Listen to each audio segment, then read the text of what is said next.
The first pillar is getting known for knowledge. And that's really, I think agencies especially are bad about this, is they try to keep all of their knowledge, their proprietary thinking and so forth on their own website. Bad idea.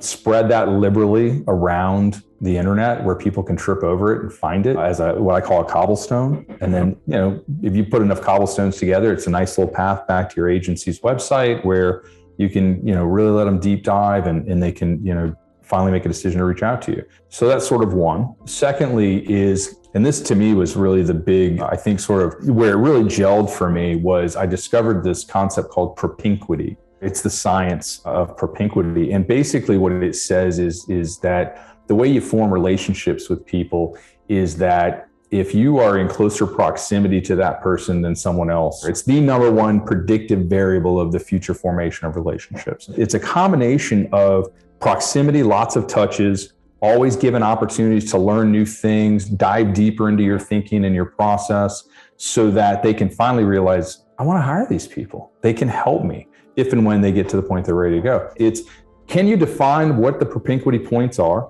What are the podcasts, the websites, the media, the trade shows, et cetera, that your audience or your prospects are going to or looking to for information, either to make a buying decision or just to do their job better? And then how can you make sure you show up at all those places in a way that they like? I didn't just make that up. They actually have to like what they hear. But it's really comes down to that, right? It's not rocket science. It's just, you can leave that up to chance, people discovering you, or you can plan it. And you can say, hey, I'm going to go here. Like when I published the book, there were 5 conferences I wanted to speak at. And I wanted to publish on their blogs and I wanted to be on their podcast because I knew that my audience attended or paid attention to at least one and usually more than one of those conferences. And so if I popped up at each of those conferences over a 5-month period, there was going to be a tremendous amount of propinquity created against that audience. And it did, it worked. We ended up getting new clients, et cetera. And that's really what you're trying to do. Like I told the audience at the BABA Summit where you and I met,